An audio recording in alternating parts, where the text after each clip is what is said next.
Salut à vous les juristes, c'est Matt DEH et bienvenue sur Vulga Droit. Aujourd'hui dans ce Vulga News, on va parler des restrictions qui ont été prises par notre Premier ministre Jean Castex concernant le Covid-19. On va évoquer en particulier celles concernant les activités sportives et les lieux de culte. Ouais, je sais, vous mangez Covid, vous dormez Covid et vous chiez Covid. Mais bon, rien ne vaut une bonne piqûre de rappel. Bon ok, je ferme ma gueule et on va aborder le sujet maintenant. Allez, c'est parti.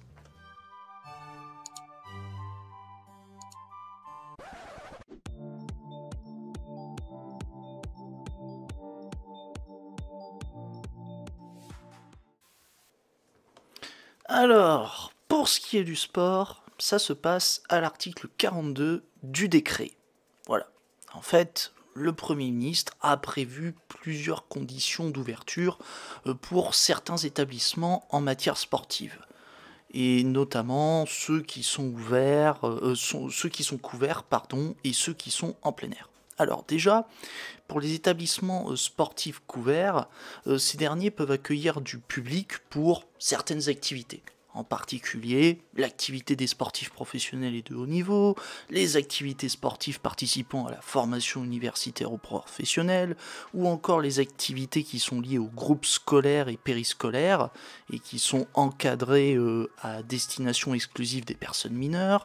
Vous retrouvez aussi dans le lot les activités des personnes munies d'une prescription médicale pour la pratique d'une activité physique adaptée, ou aussi pour celles qui présentent un handicap reconnu par la maison départementale des personnes handicapées. Et dernière activité, c'est cadeau pour la route, on a les activités qui sont liées aux formations continues ou aux entraînements nécessaires pour le maintien des compétences professionnelles. Bon.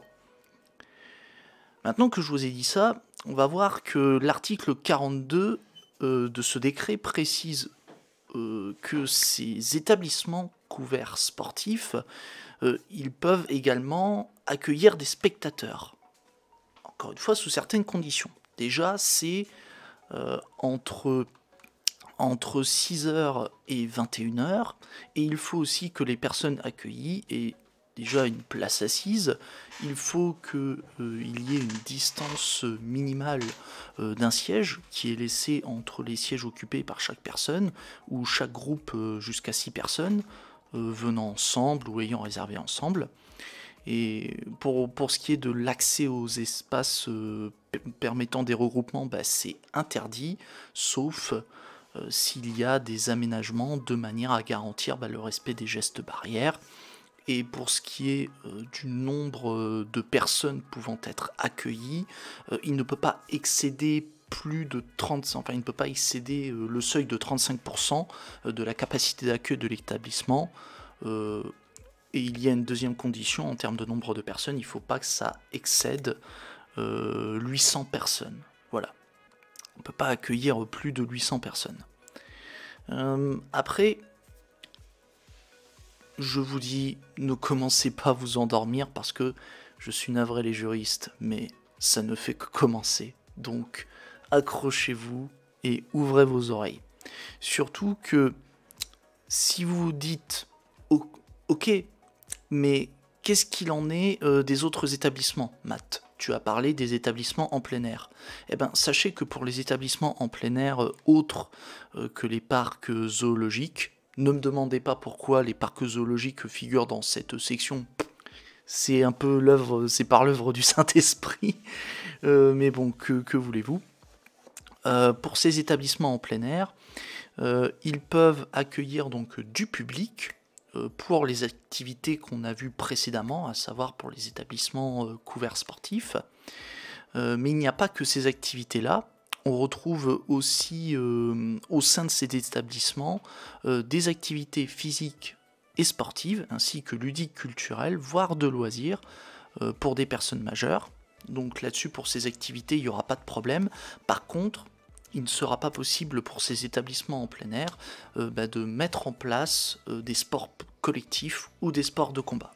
Voilà.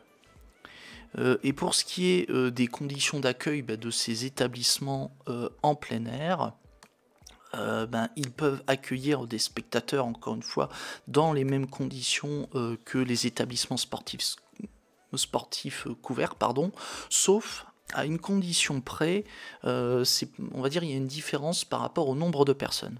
En fait, pour les établissements qui sont établissements sportifs en plein air, on a certes la limite de 35%, mais par contre, au lieu de pouvoir accueillir 800 personnes au maximum, les établissements en plein air peuvent en accueillir jusqu'à 1000. Voilà. Bon, c'est une petite différence, mais on essaie d'être un minimum précis dans les vidéos. Après, donc, je vous ai dit un truc qui n'a rien à voir, mais qui figure quand même dans l'article 42 du décret, c'est les parcs zoologiques. Il y a quelques informations, il y a des mesures qui ont été prises concernant les parcs zoologiques dans cet article 42. Après, je vous file les informations, sait-on jamais si ça vous intéresse. Alors, dans ces parcs, on va dire, ces parcs, ils ne peuvent accueillir du public, donc encore une fois, qu'entre 6h et 21h, et dans les conditions suivantes. Il faut que le nombre de personnes accueillies n'excède pas 50% de la capacité d'accueil de l'établissement, et lorsque les personnes accueillies ont une place assise, il faut qu'il y ait une distance minimale d'un siège laissé entre les sièges occupés par personne, ou chaque groupe jusqu'à 6 personnes venant ensemble ou ayant réservé ensemble. Voilà. Donc on a des conditions qui sont à peu près similaires à ce qu'on avait vu avant. Bon, là ici on a fait le tour de tout, on va dire de tous les établissements sportifs. Enfin, après, il y a peut-être quelques dispositions que je n'ai pas abordées, mais le but c'est de ne pas trop vous assommer, parce que là c'est vrai que c'était un peu relou. Et si vous vous demandez qu'est-ce qu'on fait des autres activités, les autres activités, ça fera l'objet d'autres vidéos. Parce que si je vous fais qu'une seule vidéo, franchement, mais vous allez être fou à la fin. Voire même, non, vous allez vous... Alors, il y a deux choses, soit vous allez vous barrer, soit vous allez vous endormir. Bon, c'est peut-être bien si vous vous endormez, comme ça au moins vous laissez la vidéo en fond, ça me fait des vues gratos. Le gros rapiade c'est mort. Bon bref, je digresse, j'ai des techniques de merde de youtubeur pour essayer de vous maintenir sur la vidéo. Bref. Bon, revenons à nos moutons. On passe maintenant donc au culte. Alors, pour ce qui est des activités cultuelles, c'est prévu à l'article 47 du décret. Et vous inquiétez pas, on est sur la fin et on s'accroche les juristes. En fait, il y a désormais un accueil du public qui est possible lors des cérémonies religieuses et qui est organisé dans les conditions suivantes.